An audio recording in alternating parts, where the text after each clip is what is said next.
So it says 1 year after the historic advisory opinion of the International Court of Justice, which found Israel's wall built on occupied Palestinian territory to be illegal, Israel continues its construction of the colonial wall with total disregard for the court's decision. 38 years into Israel's occupation of the Palestinian West Bank, including East Jerusalem, the Gaza Strip, and the Syrian Golan Heights, Israel continues to expand Jewish colonies. It has unilaterally annexed occupied East Jerusalem and the Golan Heights, and is now de facto annexing large parts of the West Bank by means of the wall.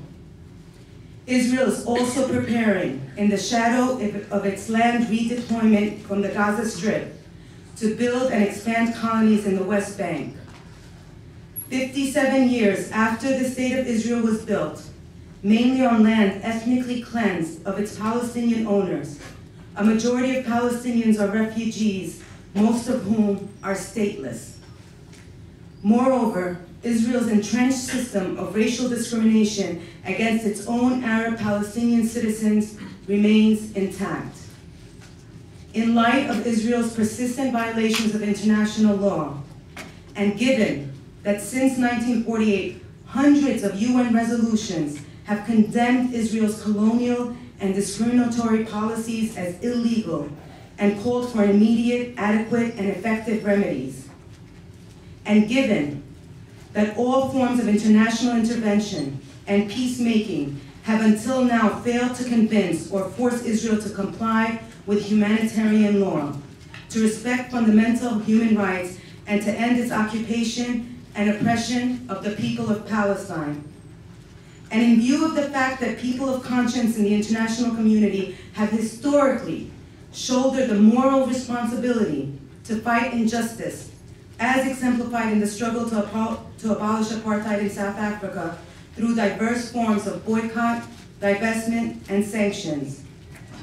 And inspired by the struggle of South Africans against apartheid, and in the spirit of international solidarity, moral consistency, and resistance to injustice and oppression,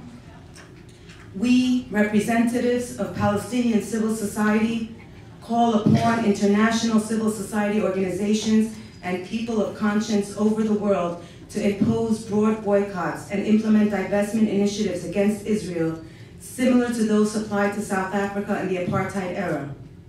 We appeal to you to pressure your respective states to impose embargoes and sanctions against Israel.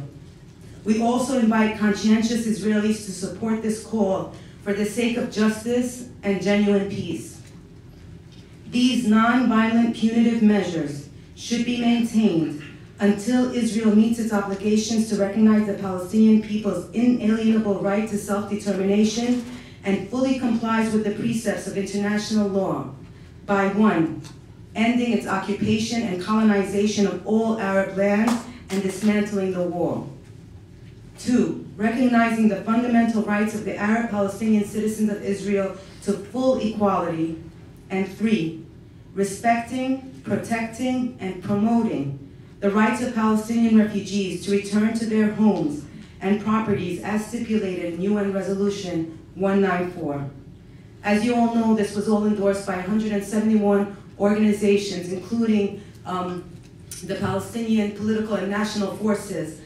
which is the umbrella body for all political parties in Palestine, unions, associations, groups, organizations, the Palestinian NGO network, which represents all NGOs working in Palestine, in addition to organizations inside Israel, Palestinian organizations inside Israel, and those representing refugees. Having taken that into consideration, I would like to call on Matan to see how we're going to proceed.